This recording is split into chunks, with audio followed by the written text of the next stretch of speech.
আকাশবাণী কলকাতা। স্থানীয় সংবাদ পড়ছি প্রিয়া বিশ্বকর্মা। প্রথমে বিশেষ বিশেষ খবর।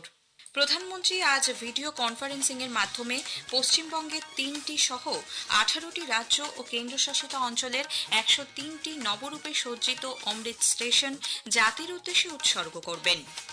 কলকাতা হাইকোর্টের ওবিসি সংরক্ষণ সংক্রান্ত নির্দেশ মেনেই রাজ্য জয়েন্ট এন্ট্রান্স বোর্ডকে পরীক্ষায় সফলদের নতুন করে তালিকা তৈরির নির্দেশ উচ্চ ন্যায়ালয়ের।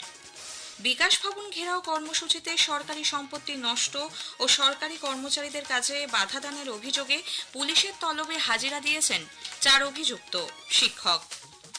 কলকাতার পর দক্ষিণ 24 পরগনার গঙ্গাসাগর ও ফ্রেজারগঞ্জেও রাতের অন্ধকারে ড্রোনের দেখা মেলায় চাঞ্চল্য ছড়িয়েছে। অনুকূল বায়ুপ্রবাহ এবং বাতাসে আর্দ্রতার পরিমাণ বেশি থাকায় কলকাতা সহ রাজ্যের প্রায় সব জেলাতেই আজও বৃষ্টির পূর্বাভাস। গত সন্ধ্যা থেকে ঝড় বৃষ্টির পর অনেকটাই নেমেছে তাপমাত্রার পারদ। আসছে বিস্তারিত খবরে।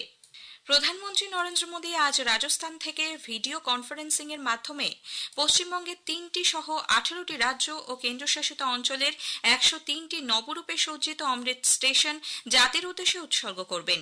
এ রাজ্যে 3টি স্টেশন হল পুরুলিয়ার জয়চণ্ডী পাহাড়, পশ্চিম বর্ধমানের পানাগড় ও নদিয়ার কল্যাণী ঘোষপাড়া। এছাড়া বাংলার আরও 100টি স্টেশনের উন্নয়নের কাজ চলছে এই প্রকল্পের অধীনে। অমৃত ভারত স্টেশন প্রকল্পের আওতায় দেশ জুড়ে স্টেশনগুলিকে পরিকাঠামো ও যাত্রী পরিষেবার নিরিখে বিশ্বমানের করে গড়ে তোলার কাজ চলছে। একটি প্রতিবেদন। প্রধানমন্ত্রী নরেন্দ্র মোদী আজ সারা দেশে 103টি অমৃত ভারত রেল স্টেশনকে জাতির উদ্দেশ্যে উৎসর্গ করবেন। পশ্চিমবঙ্গে প্রথম পর্যায়ে রয়েছে 3টি স্টেশন। পূর্ব রেলের শিয়ালদা ডিভিশনের নদিয়ার কল্যাণী ঘোষপাড়া, আসানসোল ডিভিশনের পশ্চিম বর্ধমানে পানাগড় এবং দক্ষিণ পূর্ব রেলের আদ্রা ডিভিশনের পুরুলিয়ার জয়চণ্ডী পাহাড়। অমৃত ভারত স্টেশন প্রকল্পের আওতায় রেলওয়ে স্টেশনগুলির পুনর্নির্মাণ ও আধুনিকীকরণের কাজ হাতে নিয়েছে রেল। কনকোর্স, অতিরিক্ত ওয়েটিং হল, লিফট, উন্নত সার্কুলেটিং এরিয়া, বিশেষভাবে সক্ষম বা দিব্যাঙ্গদের জন্য র্যাপড, ট্যাকটাইল টাইল সহ বহু পরিষেবা যোগ করা হয়েছে। উদ্যান ও সবুজায়ন, পানীয় জলের সুবিধা, শৌচালয়, পার্কিং ব্যবস্থা যেমন রয়েছে তেমনি স্থানীয় চিত্রকর্ম দিয়ে স্টেশনগুলিকে ঢেলে সাজানো হয়েছে। অমৃত ভারত স্টেশন প্রকল্পের আওতায় পশ্চিমবঙ্গে 100টি স্টেশন রয়েছে, যার মধ্যে 3টি স্টেশনের উদ্বোধন করা হবে আজ। কল্যাণ লাহা, আকাশবাণী সংবাদ, কলকাতা। কল্যাণী ঘোষপাড়া স্টেশন চত্বরে নানাবিধ অত্যাধুনিক ব্যবস্থা পেয়ে খুশি যাত্রীরা। কল্যাণী ঘোষপাড়া স্টেশনের পাশে ইউনিভার্সিটি রয়েছে, তো স্টুডেন্টদের যাতায়াতের জন্য প্রচুর সুবিধা হবে। এবং তাছাড়া এখানে পানীয় জলের ব্যবস্থা করা হয়েছে। আমরা 2 রকম পানীয় জল পাচ্ছি, চিল্ড ওয়াটারও পাচ্ছি এবং নর্মাল ওয়াটারও পাচ্ছি। তার সাথে সাথে স্টেশনের পাশে একটি ঐতিহ্যবাহী মেলাও হয়, সতী মায়ের মেলা। সেখানে যারা পুণ্যার্থীরা আসবে তারাও সহজসাধ্যভাবে সেই জায়গাটিতে পৌঁছে দিতে পারবে। এবং স্টেশন সংলগ্ন যে জায়গাগুলো রয়েছে সেখানকার যে ডেভেলপমেন্ট ঘটেছে তা এখানকার ইকোনমিতে অনেকটা প্রভাব অবশ্যই ফেলবে এবং লোকের জীবনেও আমূল পরিবর্তন নিয়ে আসবে। কলকাতা হাইকোর্টের ওবিসি সংরক্ষণ সংক্রান্ত নির্দেশ মেনেই রাজ্য জয়েন্ট এন্ট্রান্স বোর্ডকে 2024-এ ডাক্তারিতে স্নাতকোত্তর স্তরে ভর্তির জয়েন্ট এন্ট্রান্স পরীক্ষায় সফলদের তালিকা নতুন করে তৈরির নির্দেশ দিয়েছে উচ্চ ন্যায়ালয়। বিচারপতি কৌশিক চন্দ্র 1 মাসের মধ্যে সফলদের তালিকা প্রকাশ করতে বলেছেন। তবে তালিকায় রাখতে হবে ওবিসি তালিকাভুক্ত 66টি সম্প্রদায়কেই। মানতে হবে ওবিসি এ এবং ওবিসি বি তালিকাভুক্ত ব্যক্তিদের জন্য 7% সংরক্ষণ নীতিও। বিচারপতি তপব্রত চক্রবর্তী এবং বিচারপতি রাজশেখর মান্থার ডিভিশন বেঞ্চের ওবিসি সংরক্ষণ সংক্রান্ত নির্দেশ অনুযায়ী 2010 সালের পরে ওবিসি শংসাপত্র হয়েছে এমন পরীক্ষার্থীরা কাউন্সেলিং এর সুযোগ পাবেন না বলে আদালত স্পষ্ট জানিয়েছে। পুলিশের তলবে সাড়া দিয়ে গতকাল থানায় হাজিরা দিয়েছিলেন মেহবুব মণ্ডল সহ চাকরিহারা 4 শিক্ষক। আইনজীবীদের সঙ্গে নিয়ে সন্ধ্যায় তারা বিধাননগর উত্তর থানায় যান। ঘণ্টাখানেক বাদে থানা থেকে বেরিয়ে মেহবুব জানান পুলিশের জিজ্ঞাসাবাদে তারা সহায়তা করেছেন। এরপরেও পুলিশ ডাকলে তারা সহযোগিতা করবেন। উল্লেখ্য, বিকাশ ভবন ঘেরাও কর্মসূচিতে সরকারি সম্পত্তি নষ্ট ও সরকারি কর্মচারীদের কাজে বাধা দানের অভিযোগে কয়েকজন আন্দোলনকারীকে পুলিশ ডেকে পাঠিয়েছিল। বিকাশ ভবন চত্বরে বিক্ষোভ এবং গোলমালের অভিযোগে কয়েকজন আন্দোলনরত শিক্ষককে শোকজ করেছে মধ্যশিক্ষা পর্ষদ। গত বৃহস্পতিবার বিকাশ ভবন ঘেরাও কর্মসূচিতে সরকারি সম্পত্তি নষ্ট এবং সরকারি কর্মচারীদের দীর্ঘক্ষণ অফিসে আটকে রাখার অভিযোগ উঠেছিল আন্দোলনকারীদের বিরুদ্ধে। ওই ঘটনায় কয়েকজনকে চিহ্নিত করে তাদের আচরণের জন্য জবাবদিহি চেয়ে চিঠি পাঠানো হয়েছে। 7 দিনের মধ্যে এর জবাব দিতে বলা হয়েছে বলে খবর। চাকরি বাঁচানোর দাবিতে গতকাল বিজেপি, কংগ্রেস ও সিপিআইএম নেতৃত্বের সঙ্গে দেখা করেন চাকরিহারা শিক্ষক শিক্ষিকাদের একাংশ। প্রথমে তারা বিজেপির দপ্তরে গিয়ে সমস্যার সমাধানে প্রধানমন্ত্রীর হস্তক্ষেপ চান। এরপর কংগ্রেস অফিসে গিয়ে প্রদেশ কংগ্রেস সভাপতি শুভঙ্কর সরকারের সঙ্গে সাক্ষাৎ করেন।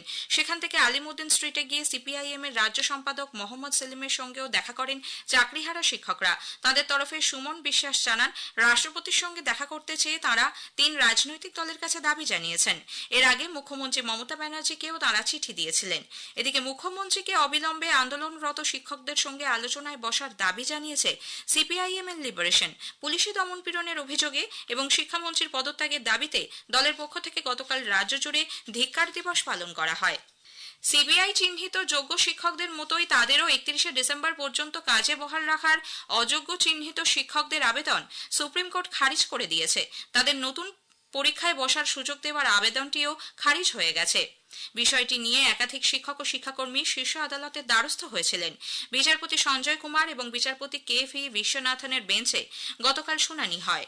প্রধানমন্ত্রী নরেন্দ্র মোদী আগামী রবিবার 25শে মে আকাশবাণীতে মন কি বাত অনুষ্ঠানে দেশ বিদেশের মানুষের সঙ্গে তাঁর চিন্তাভাবনা ভাগ করে নেবেন। এটি হবে মাসিক এই বেতার অনুষ্ঠানের 122তম পর্ব। জনগণ ওই অনুষ্ঠানের জন্য টোল ফ্রি নম্বর 1800117800 নম্বরে তাদের মতামত এবং পরামর্শ জানাতে পারেন। আগামী শুক্রবার 23শে মে পর্যন্ত নরেন্দ্র মোদী অ্যাপ অথবা মাইগভ ওপেন ফোরামে অনলাইনে মতামত জানানো যাবে। স্থানীয় সংবাদ শুনছেন আকাশবাণী কলকাতা কেন্দ্র থেকে। আমাদের সংবাদ শোনা যাচ্ছে ইউটিউব চ্যানেল আকাশবাণী সংবাদ বাংলা, ফেসবুক ও ইনস্টাগ্রাম আকাশবাণী সংবাদ কলকাতা এবং এক্স হ্যান্ডেল AIR নিউজ কলকাতাতে। কলকাতার পর দক্ষিণ 24 পরগনার গঙ্গাসাগর ও ফ্রেজারগঞ্জেও রাতের অন্ধকারে ড্রোনের দেখা মেলায় চাঞ্চল্য ছড়িয়েছে। গত সন্ধ্যায় এবং রাতে 2 দফায় গঙ্গাসাগরে 5টি ড্রোন আকাশে উড়তে দেখা যায় বলে সুন্দরবন পুলিশ জেলার গোয়েন্দা দপ্তর সূত্রে খবর। ফ্রেজারগঞ্জে রাত 11টা নাগাদ আকাশে ড্রোন দেখতে পাওয়া যায়। ইতোমধ্যে উপকূলরক্ষী বাহিনী ও নৌবাহিনীর নজরে আনা হয়েছে বিষয়টি। সুন্দরবনের উপকূল এলাকার সব থানাকে সতর্ক করা হয়েছে। উল্লেখ্য, গত সোমবার রাতে মধ্য ও দক্ষিণ কলকাতার বেশ কিছু অংশে কয়েকটি ড্রোন আকাশে উড়তে দেখা যায়।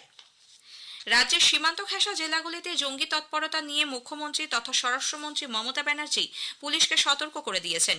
উত্তরকন্যায় গতকাল প্রশাসনিক বৈঠকে এ ব্যাপারে পুলিশের ভূমিকায় ক্ষোভ প্রকাশ করে তিনি বলেন, আসাম সহ অন্যান্য রাজ্য এমনকি ভিনদেশ থেকেও অবাঞ্ছিত ব্যক্তিরা রাজ্যে ঢুকছে।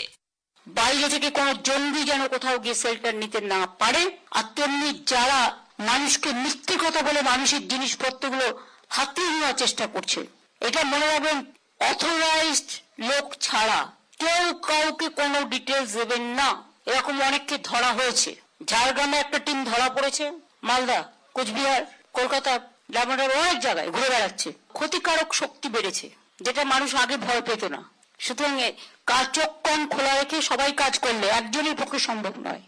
বিজেপি নেতা শ্রমিক ভট্টাচার্য বলেছেন, অনুপ্রবেশ আটকাতে পুলিশের ব্যর্থতার জন্য পুলিশ মন্ত্রী দায়ী। ডিএমএসপি কি করবে? পুলিশ কি করবে? পুলিশকে পরিচালনা করে কে? তারা তো কোনো স্বশাসিত সংস্থা নয়। প্রশাসনের দায়িত্ব তো মুখ্যমন্ত্রীর হাতে, পুলিশ মন্ত্রী তিনি। যদি বিচ্যুতি হয়ে থাকে সেটা তার বিচ্যুতি। বিজেপি তৃণমূল কংগ্রেস দলকে নিষিদ্ধ ঘোষণা করার দাবি জানিয়েছে। দলের সাংসদ জগন্নাথ সরকার মুখ্য নির্বাচন কমিশনারকে এই মর্মে চিঠি দিচ্ছেন বলে জানিয়েছেন। তার অভিযোগ, রাজ্যে সব ধরনের দুর্নীতি অপরাধের সঙ্গে শাসক দলের যোগসূত্র প্রমাণিত।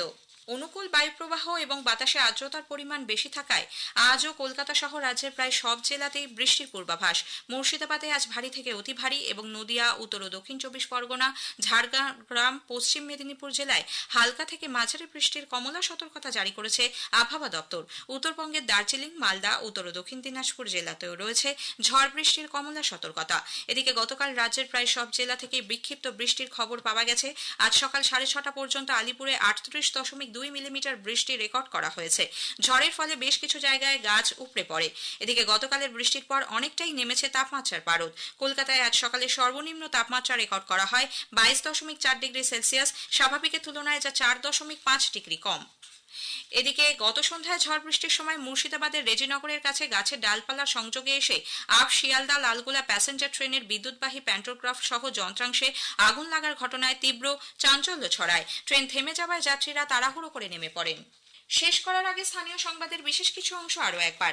প্রধানমন্ত্রী আজ ভিডিও কনফারেন্সিং এর মাধ্যমে পশ্চিমবঙ্গের 3টি সহ 18টি রাজ্য ও কেন্দ্রশাসিত অঞ্চলের 103টি নবরূপে সজ্জিত অমৃত স্টেশন জাতির উদ্দেশ্যে উৎসর্গ করবেন। কলকাতার পর দক্ষিণ 24 পরগনার গঙ্গাসাগর ও ফ্রেজারগঞ্জেও রাতের অন্ধকারে ড্রোনের দেখা মেলায় চাঞ্চল্য ছড়িয়েছে। স্থানীয় সংবাদ শেষ হলো। এরপরের খবর সকাল 9:15 মিনিটে।